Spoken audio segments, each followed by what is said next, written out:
All right. We back. So, new fear unlocked. Okay. Somewhere in Pennsylvania, in one of those Lincoln tunnels that you would see on a turnpike, a car caught fire. Okay. And the entire, tunnel was shut down. About 80 people were rescued. It was about 160 cars. What are you doing in that situation?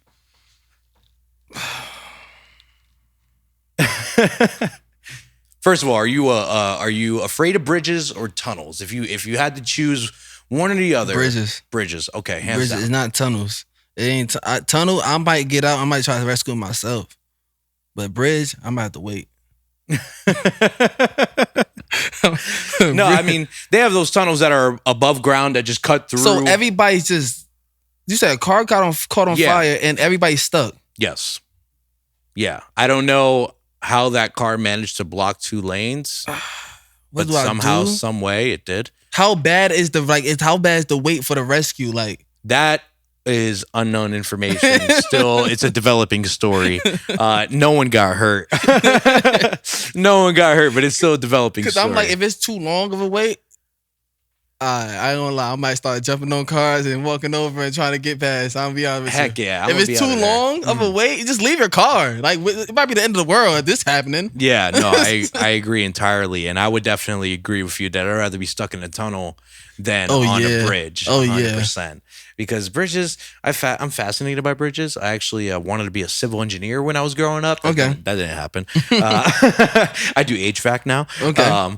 But so just like the bridges, I'm very fascinated by them. Just the structure of them, the integrity of them. Like, how do they make those things underwater? Yeah. How do they withstand the weather elements? What? You've seen those videos of like the Golden Gate Bridge, when like an earthquake might happen or there might be like a weird tsunami of some sort. And it's like, but it's doing this. Mm-hmm. They calculate for play in that. Mm-hmm. That's insane. It's 30. That is insane. Those things are them things 30, and they stay up for a long time. Like, out of everything, like bridges withstand anything. They do. But however, like I think it was like 2024 or last year, like bridges were going through it. You remember all these bridges that were getting hit by boats? Oh yeah, the one in Maryland. Just they were about. It was getting it was crushing the bridge. There were boats that just didn't calculate their height, like a truck. Like the bridge collapsed. There was one that did collapse. Oh, there was one that did. That's collapse. my fear right there. And there were a couple of fatalities. That's my fear right there, though.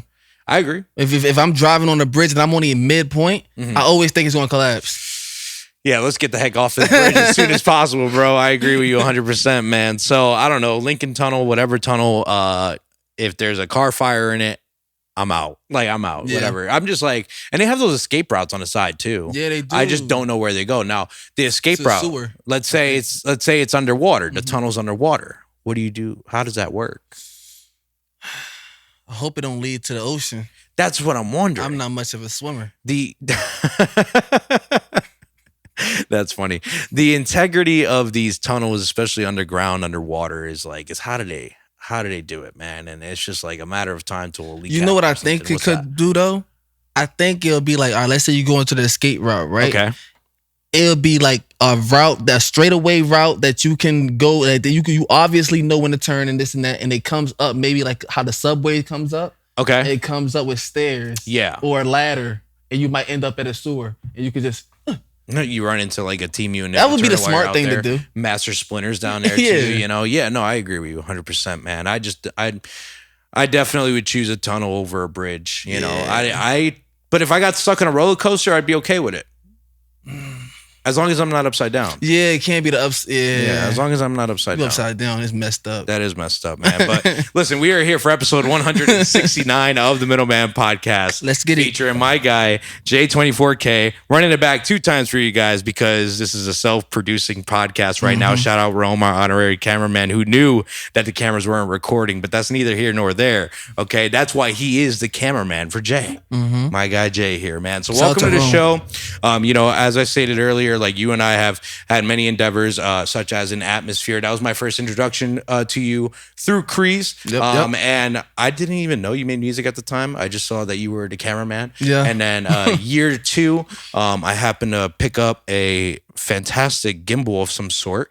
And I was like, I'm gonna just hold on to this. I wasn't gonna keep it. I just so you know. My team and I, we all said someone's gonna need this. I had a speculation it was you, but I couldn't just reach out to someone and be like, yo, are you missing this? Because like, come on now. Yeah, of course I'm missing it. That piece of equipment in itself looked like it cost a couple $100, maybe a few thousand, you know what I'm saying? So a couple hundred. That's the RS2. Very Pro is very good. It works very well. Yeah. Yeah. So then we met up and I was able to hand that off to you, man. And this has been a podcast that's definitely been long overdue, you know. So welcome to the show, man. Thank you for being here. You know, you're a musical talent, a videographer. And as we were just learning before, you're a part of a label that is like homegrown, self-made. Yep. From you and your family, which is kudos to you. Now, remind me, Jay, where do you come from? Where were you born? I was born in the Bronx, in New York, but I was raised down in Newport News, Virginia. Say that again? Newport News, Virginia. What was that like? Hey, it's rough. Yeah? It get rough. The down south life, it gets there. Okay. Yeah. Fair. And you... Now you live in Pennsylvania. Yeah. And you came to Pennsylvania when? In 12th grade year, 2014. And may I ask what brought you to Pennsylvania? I just had to come down here. Listen, I just had to come down here, y'all. I had to get up out of there, y'all. I just had to come down here. So no family out here, starting fresh, Pennsylvania. Oh, no. My pops lived out here. Okay. My stepmom lived out here. I got uncles out here. It was full. They migrated to Poconos, so they knew it was a chill spot to reset and stuff like that. So that's where I reset it. Respect to the Poconos. You know, moving at the 12th grade, that's a pretty tough thing to do. You know, I know a lot of parents won't move because, especially if their child's in that senior year of high school, to uproot them and put them in a new school. So, like, when you first got to this area and got to the school, what was your general thoughts about the area and the people in this area? I was tired. I did not want to come up here. I was like, nah, I'm good. But because I just didn't know. I didn't know. I ain't gonna lie. All right. At one point, I thought the Poconos didn't have kids in it. Like, it was only like older people. Fair. That's the only thing I've seen. And back then, it was a little different than now. At least now, when you get to know the environment, it's like, all right, you see more people pop out. But it was no kids around. So I'm like, nah, I'm not trying to be up here. You know, so, but then that's when I met, I went to school. Apparently, it's kids in school. But then I met couple people and I found out who was for me, you know what I mean? So I was able to find out who my friends is and who I fit in with. So when I found that out, everything was just easy. Yeah, like this and down south, like, was it more of like a city-like atmosphere for you? Because, you know, the Poconos in itself is more of like a rural aspect where you need a car to get anywhere, you know, but in different cities you could just walk, you know? Oh, so. I mean, it's half-half. It's like, it has better bus systems, you know what I mean? Yeah. But at the same time, you still need a car.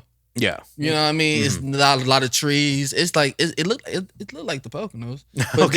But then when you go to downtown, that's when they got the buildings and certain things, like the different complexes that look like, you know what I mean, urban areas. You feel me? So may I ask you, because I've never been to that city, is there something that city's known for, like a food of some sort or anything like that?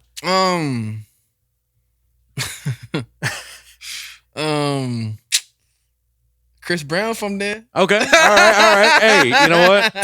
Shout out Chris Brown. You know, this area, Scranton in itself, particularly Old Forge, they're known for Old Forge pizza, which is like American sliced cheese on pizza. Okay. And yeah, it's like a big thing out here. It's pretty unique. You know, I didn't know that. Yeah. No, it's New Yorkers hate it. You know, they'll be like, it's awful. You know, I'm like adapting, sort of, kind of, but I know good pizza. Yeah, and, you like I know what a real slice of pizza is. Yeah, I'm calling you out, Old Forge. I know what a real slice of pizza is, and then Old Forge it's good. But you understand, you know the standard. I know. You got a certain standard. You like, all right, I had better though, but I take what I pizza etiquette, you know? Pizza etiquette. Pizza etiquette. I gotta understand.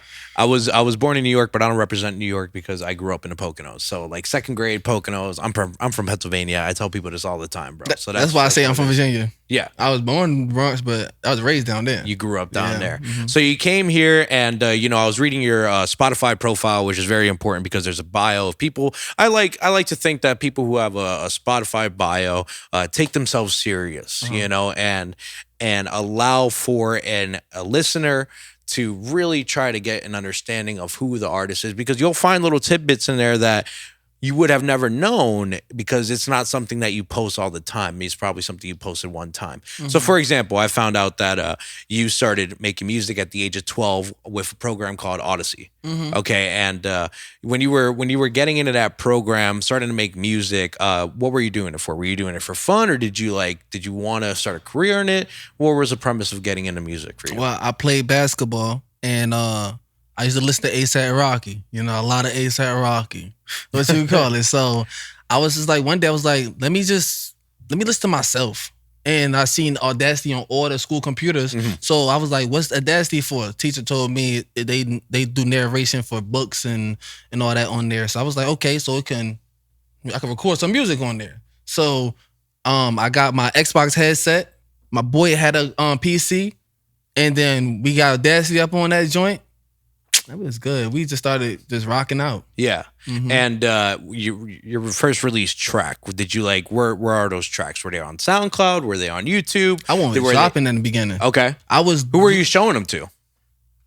When in the beginning, I was just listening to it for myself. Gotcha. Because I was doing it for my basketball games for inspiration. I wanted to hear myself. But then after that, I started spreading them out to, to the school. School started hearing it, So I started putting it on, I started putting it on SoundCloud and stuff like that. Some people was rocking with it. Some people was like, nah, I don't know him as a rapper. He's a basketball player. Gotcha. And it was like, And this is in Virginia. Yeah. Okay, early on. And then so if you read further in the Spotify profile, which was written by you, correct? Because it's credited that you wrote it, which I respect that too. But also, I also like to think, what would someone else say about you? And if you were to have someone else write it, we got Rome in the building. And Rome, I think I want to pass this question to you if you don't mind. Because we see ourselves how we see ourselves, but the way other people see us is a lot different sometimes than how we see ourselves. Yeah. So Rome, I know you're a little busy with the camera right now, but would you mind grabbing that microphone for me? Are you comfortable doing that? All right. So if you had to describe J24K as an artist, how would you describe J24K? Make sure you turn that on switch on. I ain't even gonna look at him. I'm gonna let him do his thing. Cook. It's a loaded question. You're on. Sound? As long as it switches up, you're good. From what I've experienced in the recent music, unique, entertaining, hard worker. This guy's he literally lives in the studio. So dedicated. That's the person I see, mm-hmm. You can hear it through his music. And like you said, if you followed his career, you can see the evolution, basically. So, we're good. That's good. That's perfect. Thank you, Rome. Shout out, Rome. Put you on the spot there. You can name some of the bad stuff, too. He's going to plead the fifth. Give me one bad one. He's going to plead the fifth. He's going to plead the fifth. So, do you want to name a bad one? Go ahead. Drop the diamond knowledge. You can do it. Let them know. It can be difficult, demanding. Yeah, hell yeah. Yeah. Hey, I have the same comment from time to time. Difficult to work with, but maybe that's because we have an image in our head and we're leaders. So we want that image to be picture perfect. So that's just like a testament to the quality of work that you want to put out, the quality of work that I want to put out. It's always like I want it to be the best that it can be. That's why we have the team around us. Exactly. We're bossy. Exactly. I already know. Yeah. I tell them all the time, but like, listen. I know how I am. I tell everybody all the time, I be like this, yo, from my personality, I probably wouldn't even be my friend if I wasn't me. I tell people all the time, I wouldn't even be my friend if I wasn't me. But you know what it is? It all comes in clutch. That's why some people just understand it because they be like, all right, when they see the final results, they be like, all right, he was going hard because of this. Yeah. He wanted this to look like this because if I didn't, it would have looked like something else. They wouldn't have been proud of their work. That makes sense. So, that makes perfect sense. If we're going to do this, we're going to do it for real. We ain't going to play around with it. So keeping it real 100%. Putting out the best quality of work, which has elevated over years. It said in the bio, if you read further, that at the age of 19, you decided that you want to pursue it as a career. But it honestly said you wanted to pursue a career of entertainment. Okay. It didn't say you wanted to pursue a career in music. It said you wanted to pursue a career in entertainment. Okay. So the difference between those two, what does that mean to you? Well, I always knew at that point I started to notice I'm like, I'm more than just an artist. You know what I mean? I want to be in the whole entertainment game, like the whole entertainment industry. I want to have my hands in this, hands in that, hands in this, hands in that. I'm never going to just sit down and just rap. I'm not going to do that because that's limiting me. And I'm be honest with you, rapping wasn't something that I was just naturally, or making music not something I was just naturally born with. So why would I just limit myself to that when I had to learn that? I could learn everything else. From a personal aspect, which one is more fulfilling for you out of all the things that you do?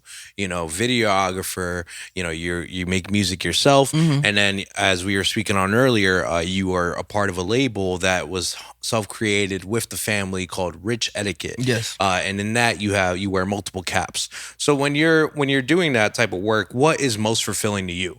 I like doing the marketing. I like taking the artists and really picking their brand, and really being like, all right, we can get attention by doing this. We can get attention by doing that. I don't know. I like shocking people. So I like I want to get my hands more involved in other artists doing shock value stuff to make their brand go crazy. Like, oh, now they got a video going viral because we decided we're going to do this. Yeah. You know what I mean? So I feel like I understand that stuff. So, but also the videography, I do get a thrill in that because, see, I'm going to give you a little insider right now. I'm about to start doing TV shows. Okay, so all right, I'm about to start. You know what I mean? I'm getting into the acting bag now. Yeah. In 2 weeks, I got my first little acting gig. A product of Rich Etiquette, or no? Well, now it's me. We got some extra cameramen. Okay, you know what I mean. But he's also an artist too.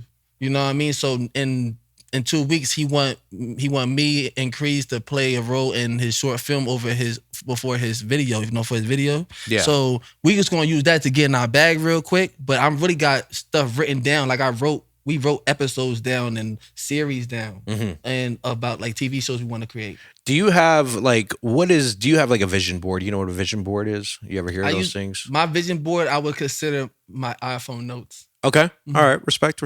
And when do your ideas come to you? Like when is there ever a time, like for me, prime example, I find when I'm driving, my head kind of just whirls and that's when ideas start coming through out of nowhere. Do you have something of the sort like that? Yeah. At my 9 to 5. At your 9 to 5 because you don't want to be there.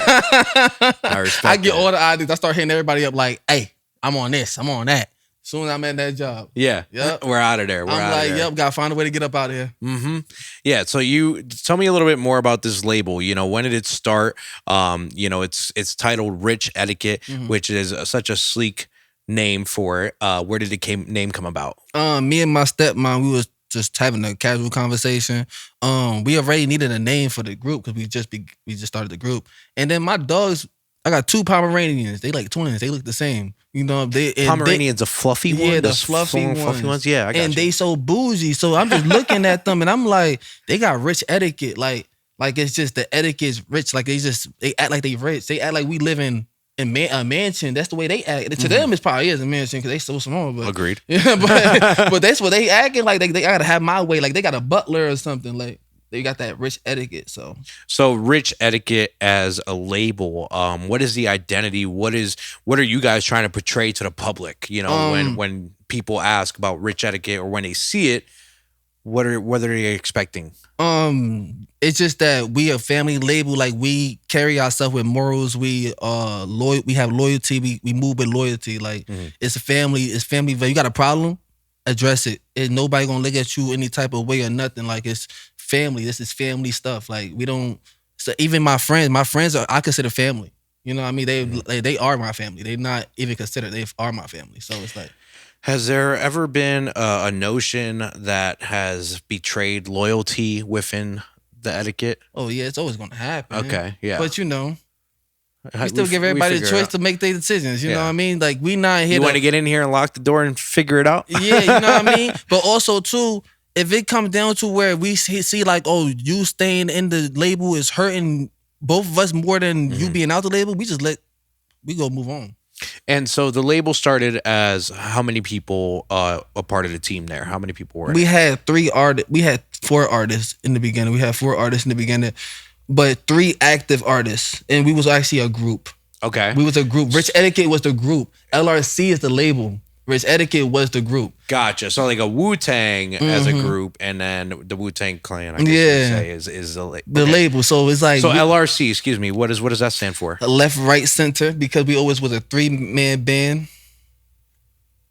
Left, right, center. Okay. And it's just like left, right, center music group. It's just we was always it was always 3 artists. Yeah. No matter how many artists, it was always 3 active artists there. We was a group, and so we was like left, right, center.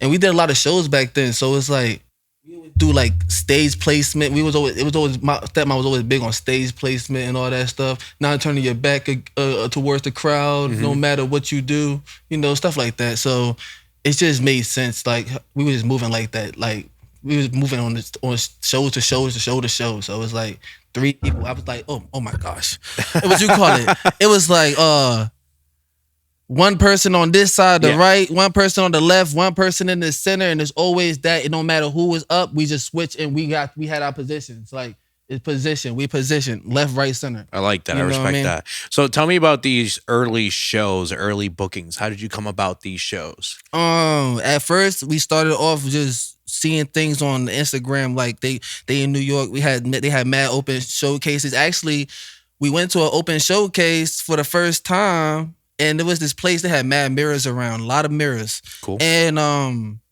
be honest with you, a lot of people from that show, from my first show that I was really like, when I started taking it seriously, a lot of people from that show actually thrive in 2026. They actually doing really good for themselves. Awesome. Like I know a lot of artists that I do shows with, and they not really doing good for themselves when it comes to being an artist. They either quit or they not taking it seriously. But a lot of people from that specific show, my first show, came up. What year was that? How old are you at the time? What year was that? That was like 2019. Okay. I don't know how old I was 2019. Like early 20s. Yeah. 2021. Getting into it. Yeah. And getting a show like that. And just being in a room with number of artists. Now you said something interesting. You said some artists tend to quit, or maybe they're not as consistent. How does the label? How do you guys back each other up to remain consistent and to keep putting out, either just a form of content or music or something like that? Because that's one of the hardest things for a lot of creators is just staying consistent and keeping the content flowing. Well, the label, I could say back in the days, it was a little bit more competitive than now. Okay. Because we were all young and we was in our that prime hungry state. Like we trying to chop each other heads off at this point. Like we like, yo, I'm about to make the best verse. I'm about to have the best verse. I'm about to have the best. It was a little different. You know what I mean? Now we older. We got more like lax to like, all right, let's just make good music because we matured in music. But back then when you immature in music, it's like, nah, we trying friendly competition. We trying to be the best out of y'all too. Even though y'all the team, we trying to be the best. Yeah. So I feel like that kind of kept everybody consistent because we motivated each other. It would be like, all right, if I see bro ain't making no music, or sis ain't making no music, I might just come out with the craziest hit just to be like, hey, look, I did it. You know what I mean? Like they like, I could do it too.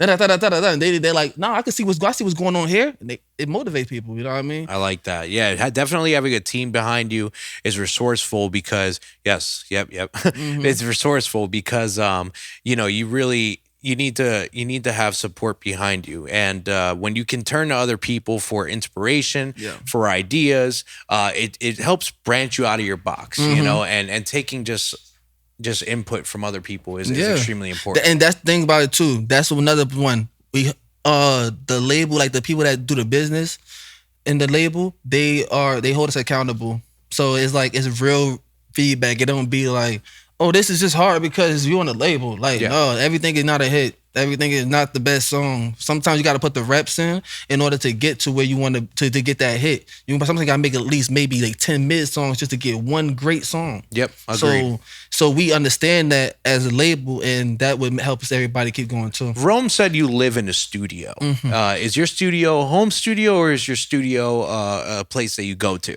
It's a home studio. It's a home studio. I always had a home studio. Okay. So even from the Audacity thing, I never stopped. I just upgraded. And would you say that you're skilled enough to be a producer? A producer? I'm actually not much of a producer. Okay. I'm more of a mixing engineer. Rome disagrees. He went like this. He said, "Yeah, you are." I'm a mixing engineer. Okay. So I do more like vocal mixing. Yes. But I'm just learning how to do the beats and stuff like that. So I'm like, this is my first year doing the beats. I've been mixing for a long time though. So to be mixing and engineering, you need to have a good ear for that, right? So listening to music early on, were there like some old style music, like some real like gems from back in the day that you were like, I really like that melody, I like that pitch, I ain't gonna lie, I was an R&B dude back in the day. Okay. I ain't gonna lie. My grandma used to put on that BBCC, R. Kelly, that Kurt Franklin, you know what I mean? She used to put on all that good feeling music. Yeah. And then when I got around my aunts and uncles, that's when I got a little taste of the hip hop vibes. But mostly my grandma was listening to Chocolate Factory, R. Kelly, man. Well, you as an artist yourself, you're definitely more in the R&B side of things, man. I love the flow you got going on. You have a really well established, just vibey flow, So I pose a question: how would you describe your music? Trap and B artist. Okay. Like it's a little taste of a trap, but also give you that MB, that R&B. You feel me? It give you that good feel. It's good feeling trap right there. We got a handful of music, but go ahead. I'm sorry. It's that good feeling trap music. It's just like it has the 808s of maybe a trap song, but I'm flowing on it. I'm melodically flowing on it. So. Melodically flowing on it, man. And the one that basically booked this whole interview was why you in the kitchen cooking up bullshit. I saw that video and I commented on it. I'm like, Jay, we gotta lock in, man. And next thing you know, we were hitting each other up, and I had a nasty hangover, but we handled the call. I was like, I gotta handle this call. So that's what I gotta do. That's what businessmen do. You got time to be a man at night. You got time to be a man in the morning. You best believe that, right? Right. So, you've been on the grind, and like I said, I first got introduced to you by Kreese, and just listening to his project, you're not credited as features on some of those songs, but I know it's you. I know it's you with a really some ad-libs or something? Yeah, no, like singing choruses and stuff, bro. Yeah.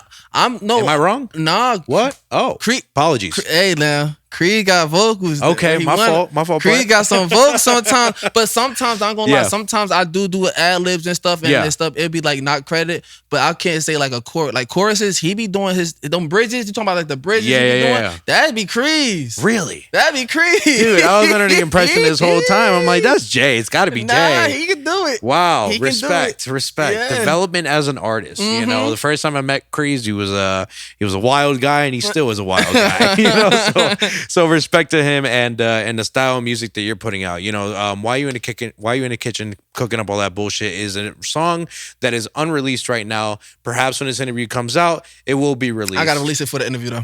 Okay, I got you.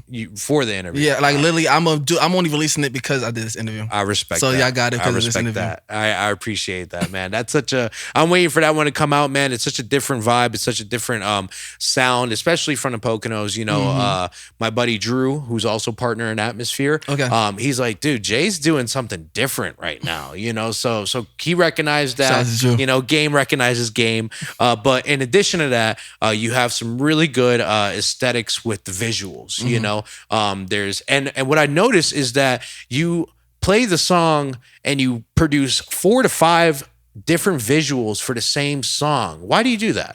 Because I just feel like with the algorithm and to get people to get it to push you, I just feel like you have to, sometimes people are there for the song, depending on the content, and sometimes they're there for the piece of content. So I like to give myself a different environment with the same song, just to see, hey, if this hit in different environments with the same song, I know the song is a hit. You know what I mean? Gotcha. So because nowadays it could just be visually pleasing, but people don't care about your music behind it. So I want to kind of test the audience. I use that to test the audience out. And then that's how I kind of choose what I drop next. Yeah, you've been finding success, paving the way. You know, there's different formats, you know, whether it be real format or 16:9, or the case may be. I think one of my favorite ones is when you're actually in the kitchen with. I was in the kitchen. Yeah, we was on the food truck. Okay, yeah. Shout out to the food truck. Yep. Which one was it? Oh, this is our old business. We used to actually have our own food truck. Cool. So we still have the food truck, but we don't use the food truck. Yeah. But someone, what was he cooking? Ribs? No, burgers. They look like he was cooking bullshit. You talking about what was he cooking in the video? Oh, it was bullshit. It was bullshit. Love that. Hell yeah. But yeah, he was cooking some chicken, turkey wings and stuff like that. And I was like, I tasted it. It was bullshit. You know, so yeah, but I ain't gonna lie, shout out to my boy Dave, paid actor. What's your songwriting process like? You know, where does that song even come from? You know, it sounds like when I hear it, I'm like, yeah, he's heard people's bullshit, and you know, he's fed up with it. You know, he's fed up with it. So you know what it is? Randomly throughout the day, I was just, cause like I ain't gonna lie, I'm even doing more content creation where I even talk to the camera more, because randomly. Yeah, that's new. Yeah, that's new because random, and it's doing good. It's funny. It's what you call it. But randomly, I come up with these thoughts. And I was like, I wanted to do more topic, because I'm usually talking about the girls doing the lovey-dovey stuff. I wanted to do more topics and kind of put some humor in my music, but also do some topics that people can relate to through music. So now when they hearing it, they like, yeah, you know what I mean? They might be in the kitchen just listening to that. You know what I mean? Or I just want to create moods. There's one different reel that I ran into called like Backdoor Story. Backdoor Story. And that is a different side of you as an artist. I feel like that was more rap style, punching in. And bro, you're rocking that one too, man. Thank you. So personally, you prefer the melodic flow. Yeah. That's kind of your style. I mean, the fan base chose it for me. I didn't choose it. I kind of wanted to rap at one point. I was trying to force rap, and then I started seeing more views come on the melodic stuff, and I'm like, all right, I can't keep on going against them. Where there's this one song that I really want to hit on, because it's got a really good message to it. It's a deep message to it. Let me see it. It's in my notes. Here it is.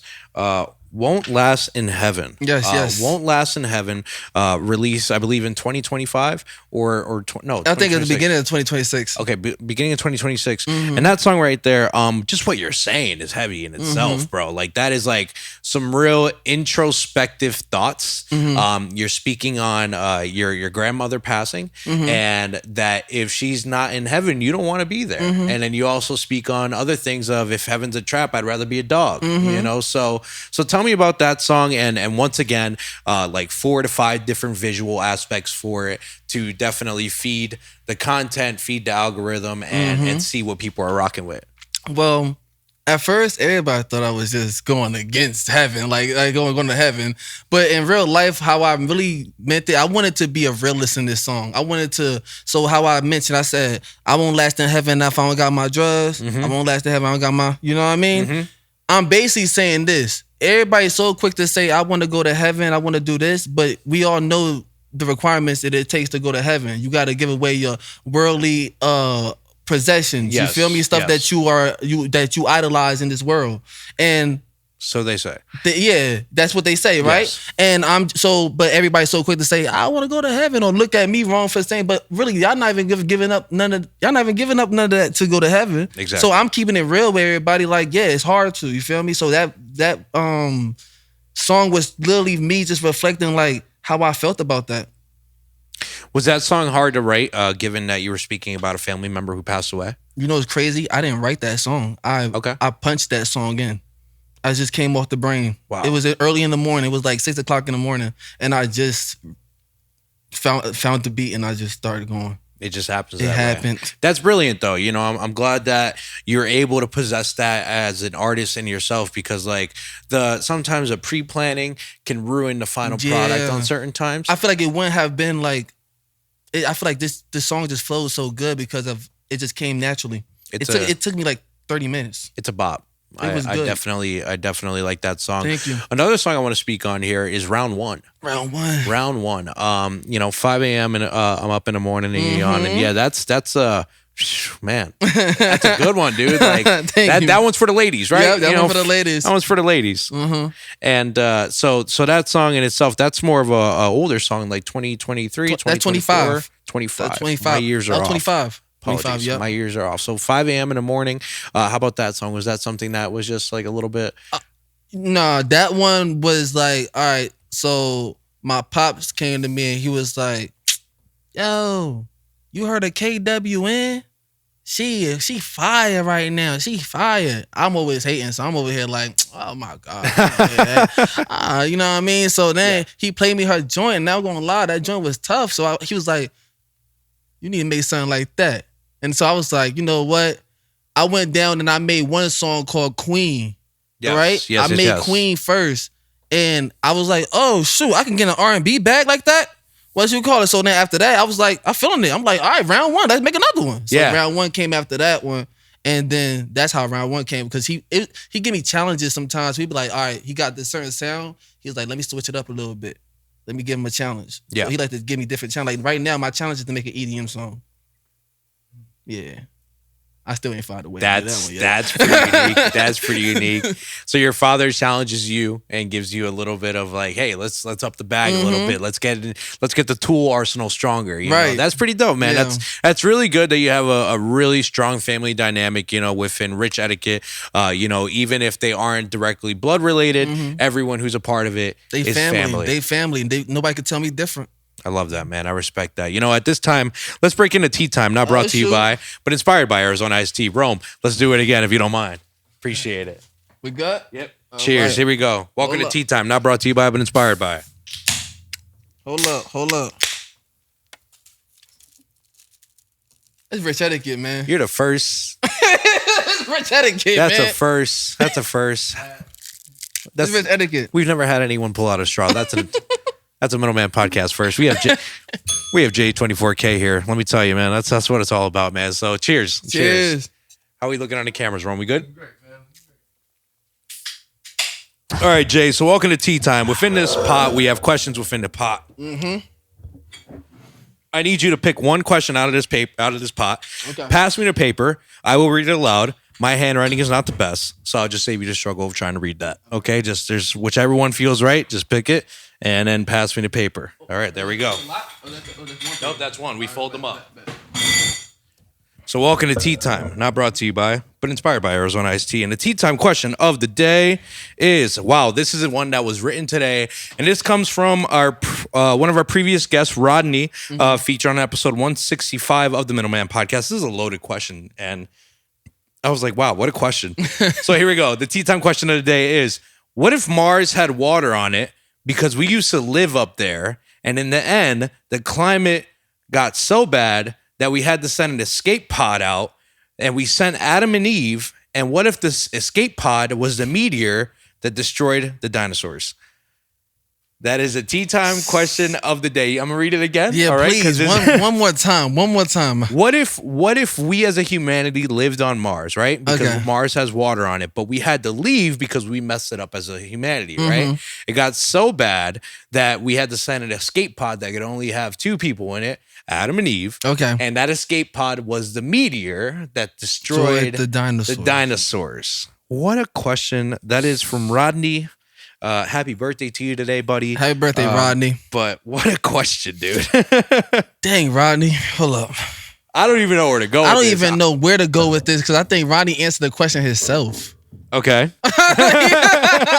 like he told me Adam and Eve got an escape pod and went and destroyed the dinosaurs. So Rodney answered the question himself. I guess the question in it all is it a possibility?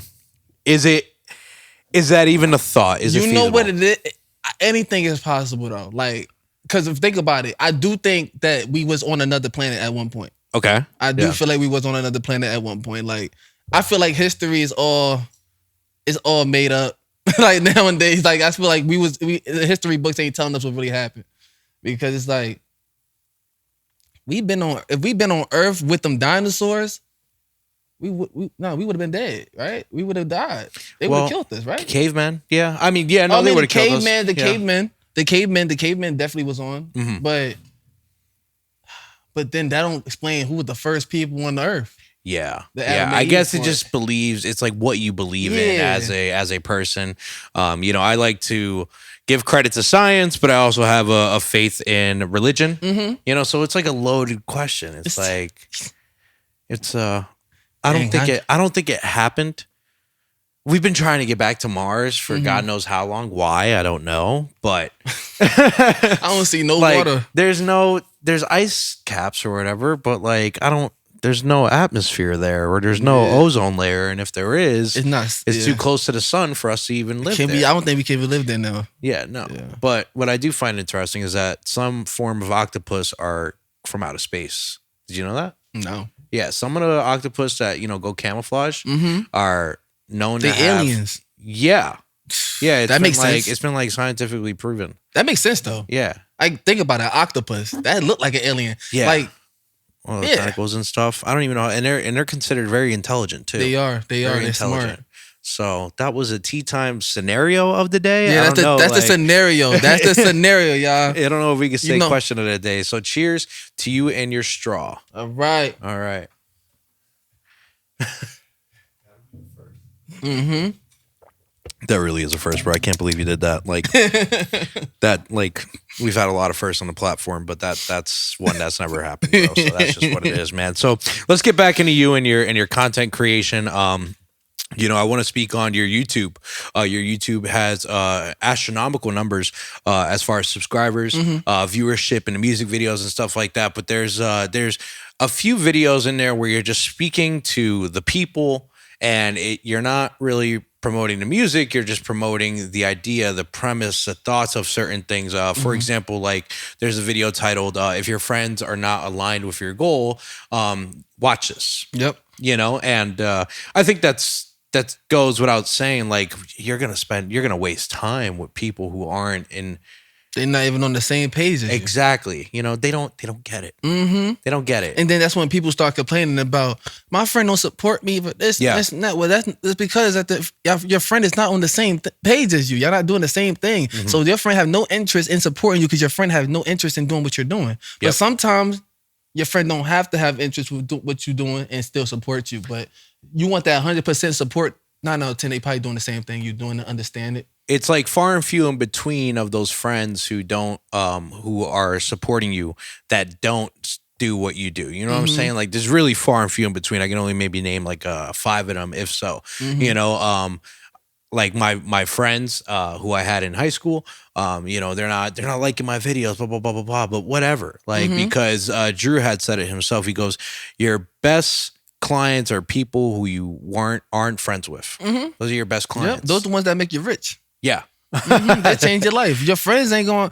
Your friends. That's why I tell my friends. I be like, yo, listen. Sometimes my friends, they tell people, they be like, yo, my fault, bro. I was doing this. I couldn't even show you a video. I be like, bro, this ain't enough for you. Mm-hmm. Like, you know what we doing here. We on this together. That ain't for you. But I'm trying to get Instagram to reach out to the people that not following me. That's what I want. That my friends is definitely important to like it and comment because it do trigger algorithm. But honestly, we at the point where we got a little fan base for ourselves. We can rely on them to do that too. I don't like when someone like victimizes themselves, you know, like, oh, you guys aren't supporting, like so on and so forth. Like, bro, like that's on you. That's on you to find a support. That's on you to create the niche. That's for you to find out what people are liking, which you hit on earlier, saying like that's why I put different iterations of a music video or excuse me, of a snippet of a song so you can figure out what works. And I think that's brilliant on your own to just figure that out, man. And, you know, friends, we all have them. Choose them wisely, you know, because we're at this age. I'm gonna say we're at this age. I think we're about we the at same this age. We at this age. That it's like, I don't need new friends. No, we don't. I don't. Like, just because you're cool with him doesn't mean I got to be cool with him. I'm gonna make my own judgment on that, you know. And people would think that, oh, it's my boy, you're gonna love him. Like, nah, that don't work. Nah. A friend of mine today said, oh, I want you to come out golfing with us because I want you to meet he's like, hold on, actually, I want them to meet you. I'm like, that's how it is. Better. That's much better. Yeah. Reset them both, please. Yeah, reset them both, please. Thank you. That's much better. Yeah, I want them to meet you. Facts. Exactly. I want them to meet me. And so, you know, there was another video there speaking on don't do this in 2025. You know, a lot of chatter, a lot of people talking was the premise of it. You know, like, oh, I'm gonna do this, I'm gonna do that. But you're saying in that video that it's more important to just go out and do it. Because you gotta test the theory. Like, you can't just be thinking like. It's two type of people in this world, thinkers and doers. The one that do both is the one that win. You can't just be thinking because that's going to just encourage procrastination. You got to be doing it too, but you also can't just be doing because now you're not moving with strategy. You're moving sloppy, so you could be wasting your time going in circles. Yeah. So it's like do both. Thinkers Dude, you're and very doers. smart, bro. You're really like you know about these ideas. You study what you want to do, and then you just do it. You know, and I respect it, and it shows on the social media, just how you're hitting the algorithm, how you're trying new forms of content, such as the content creation you were speaking on earlier, where it's not music related, but it's like I got a segment, y'all. Yeah, what do we call that? It's okay. It's Big Brother segment. I'm everybody's big brother now. Like, sis, so when I be like, I'm like, brother, stop chasing that girl. Go get in the gym. Get your money up, brother. You know what I mean? I be like, sister, stop linking with these guys that you're not interested in. You just want to poke your hoes. Like, you know what I mean? Like, so it's like I look. He's not your friend. Yeah, you're funny though. It's so funny. And I'm looking out. I like the series. I'm looking after both genders. It's not like I'm just biased over the guys. It's not. I'm not just biased over the sister. I'm not being a pick me. It's like, no, I'm giving y'all both the inside on both of y'all. Y'all be playing. Y'all be playing. So no, I'm Big Brother. Until I'm gonna start this segment. I'm gonna start going live. Because I went live on TikTok and I be having like some of the followers. I'm trying to get a burner phone to do it. Okay, yeah. The followers wanted me to call some of their like a girl that's trying to steal they dude, and they like, yo, call, and I'm like, sister, I heard you was obsessed. You was upsetting my little sister. Like, you messing with her man? Come on, get some money. Go get money, sister. You know, I'm just gonna talk to them, raise bait them a little bit. And then for my followers, you know what I mean? And then they said, and then like on TikTok, they was giving gifts to do that. Like, they was giving gifts to do that. So I was like, all right, I'm gonna need a burner phone though. I can't have y'all calling me back. Definitely need a burner phone. Go ahead. But I see the engagement got like, it changed. Like, I'm talking about like Instagram is literally, everybody that's liking it, don't follow me. A lot of people don't follow me. I only had 10 people like, I had like 100 and something likes, and only 10 people on my friend list liked it. Everybody else was just random. So I was like, I'm going in the right direction. Now I'm doing the right content that's getting me the reach. And then when I get that reach, I bring it back to the music. Exactly. You know how that works. Exactly. That is brilliant on you, man. Some of these premises are like, they're absolutely hilarious, man. I think one of the most wild premises that I've seen thus far was, sis, stop saying that man's pecker was small. You know? Yeah. You might as well say it stinks. Just say it stunk. It tastes bad. Yeah.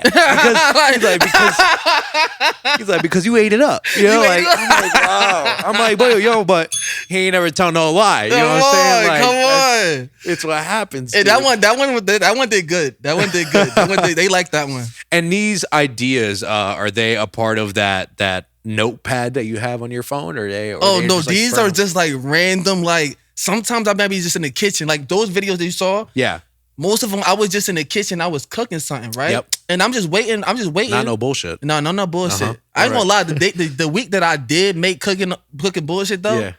The like 2 meals after that, I was just making bullshit. But I ain't gonna lie to you. I don't know. I think it was a curse or something. But I'm back. I'm back to making good. Making good food again. Good. But I was burning food. What you call it? But yeah. I was burning food, bro. Wow. But yeah, like it just be like I just put. You know what I do? I got a new phone recently. Okay. Right. So my old phone, I had it. It's a 13. It's still 13, but I had my old 13 from when the 13 first came out. So my camera's done. It's cooked. Gotcha. So I wasn't doing phone videos. Me getting a new phone is like me getting a new DSLR right now. Like I'm over here like, nah, bro. I'm about to talk to them real quick. Yep. And then when I realized that they liked it just made me want to talk to them more. I'm just like, yeah, call me back, brother.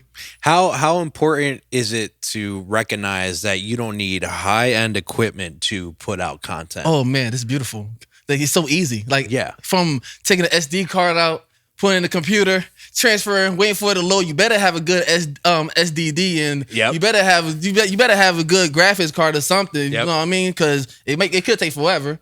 And you gotta probably get a certain SD card to make it load faster. So it's like from going from all them terabytes and all that stuff to just being able to just be like, all right, pick the phone up. It makes my workflow just so much easier. This is a free game for you guys. Come on, y'all. Y'all need to pick the phone. The phone is it. The phone is the wave. It's the wave. I tell everybody too. I tell every artist, I be like, yo, to be honest with you, I'd rather do the phone because you know what? While you waiting for a videographer to color grade, do this and do that, the person that's using the phone already dropped 8 pieces of content on you right now. 8 pieces of content. And then 9 out of 10, if you waiting for a videographer, 9 out of 10, you probably don't have enough momentum to really be hitting your 20Ks and your 30Ks. The one that's hitting the phone, they probably already had one viral video. Are you, I'm sorry, I'm just thinking about this. Are you putting those reels on YouTube too? I'm about to put it on YouTube. Yeah. So guess what? I used to practice on TikTok because my TikTok, I made a new account and my TikTok following is small. So I'm like, I can talk comfortably here. Nobody's looking at me. But then when I realized it was okay and I'm getting better at it, I started putting it on my Instagram because I use Instagram mostly for the music. So I still want my brand to still look cool, but it's like I'm comfortable now to talk to them. I use that method too. It's hard. It's really, for me personally, TikTok has not been my best friend. Instagram is where I'm thriving. TikTok is not my best friend at all. And YouTube is holding me down on my reels, bro. It YouTube, is? Yeah, it's holding me down on my reel. Yeah. I like a commendable, respectable number, consistent, always about 1,000 views, and like it's on a weekly. Like I might post like 4 or 5 reels and I'll get like 3 out of the 5 that are always above 1K. And the ones that are really cool is when you wake up the next morning, you see like 46 likes on it. And it's like, whoa, like to do it on YouTube is hard. I like YouTube Shorts though. Yeah. I like YouTube Shorts. I just feel like to get monetized on YouTube Shorts, they did too much. 10 million views. Yeah, it's a lot. I'd rather go for that 3,000 watch hours. Yes. You know what I mean? Watch time. But you need to like hit all three categories. It's a rough thing. I've looked it up. You mentioned YouTube Studio in one of your videos as well. So you're studying the game just like I'm like YouTube is the first platform to monetize me. So yeah, that's the thing about when YouTube that's the goal. YouTube was the first platform to monetize me, and I feel like it's not easy. But it's also not hard because YouTube give you the opportunity to drop long vlogs. You want to reach 3,000 watch hours, just drop 10-minute vlogs. Yeah. You feel me? And then it's going to pile up. Yeah, as long as that's a good point. I never thought about that because like the shorter the video, the more likely people are going to stay and they're going to finish it out. Wow, good point. Shit. Free game. So what does the future look like for you, Jay? What is the music coming? What type of content? What is not the blueprint, but the end goal for you, if you would? Shoot, the end goal is really me behind that desk talking about hey, I got this artist and this artist. I want to be an executive my end goal. I want to be an executive label owner. You know what I mean? It don't have to be for the label we have now. I just want to be an executive label owner later on. You know what I mean? Yeah. So I just want to be the guy where it'd be like, all right, you go to him, he gonna get you right. He's the guy. And but for the future plans and stuff like that, I'm getting into the acting. Yes. I'm getting into acting because I know I low key want to start doing my own. Not low key. I'm going to start doing my own TV shows. We already got it written down. We got a couple TV shows coming out. I can't give it to y'all too much because we didn't start yet. So I would like to start it before I talk about it all the way. But yeah, we're gonna do a couple TV shows. I'm gonna be doing some acting in it. I'm not gonna be the main character. No, I'm gonna be side character. You know what I mean? Yep. But I want to get into that field because I do like one day I wish to like sell off a TV show to like a big platform like Netflix or something. You know what I mean? I want to be a director. I want to be on my Tyler Perry's 50 Cent. You know what I mean? How you do Power. I want to be on that type of time. Very ambitious, bro. Very ambitious. And you know what I respect the most about it is like, you know, let's just say, no, you're gonna hit your end of your goal, which is to become an executive. You know, I'd rather listen to someone who was actually in it doing it than listen to someone who didn't do it and is just telling me what the blueprint is from someone else. You know what I'm saying? Like, so that in itself goes such a long way. Yeah. Because like you're submerged in it, you're actively testing out new theories, new pieces of content, new music forms, and you're executing it, man. So I have without a doubt that you are definitely on a rise. Rich Etiquette will remain rich because Etiquette is the way it is. You know what I'm saying? So Jay, it's been an absolute pleasure having you here for episode 169 of the Middleman Podcast. 169, let's get it. If there's anything that we missed, okay, I like to give the floor to my guests before we get off the show. That's your camera right there. Tell the people what's up, bro. The floor is yours. Listen, y'all. I just want to say, if you whatever y'all doing, just keep going strong. Keep going at it. Don't quit. Don't worry about the noise outside. I'm gonna give y'all a little gem on what this industry is about to turn into. It's about community building. It's not about being cool. It's not about being mysterious. It's not about having the designer clothes, designer cars. It's about community building. People like authentic people. Like they want to relate to you. Like, you know how when shout out to Drake, man. Shout out to Drake. What you call it? Shout out to Drake. You know, Drake said that he getting so rich his bars ain't even relatable anymore. Like that's how y'all acting. Like that's not good. That's not good because you're not Drake. So it's like you want to be relatable to the people. Stop acting like, oh, I got this going on. No, tell them when, you know what I mean? Money. Dang, I gotta get more money right now. I'm trying to figure out this business or this and that. People want to know that because a lot of people going through it. You know, the economy is bad right now. A lot of people's going through it, so they can relate to struggle. They can relate to a person being really themselves, and that's just really how I move for myself. I just want to be real. I'm raw, authentic. I'm never going to fake it. Keeping it real all the time. Jay, it's been a pleasure. I think Pop has one thing to add to that.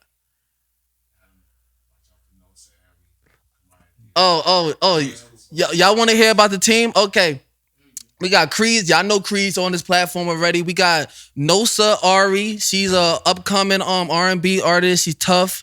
So she sings like no other. I'm telling you, she really does this. We got Kamaya Dior. You know Kamaya. A lot of y'all, if y'all know me, y'all know Kamaya already. Kamaya tough. Kamaya actually changing her style right now. She's moving through different genres right now. So she going crazy.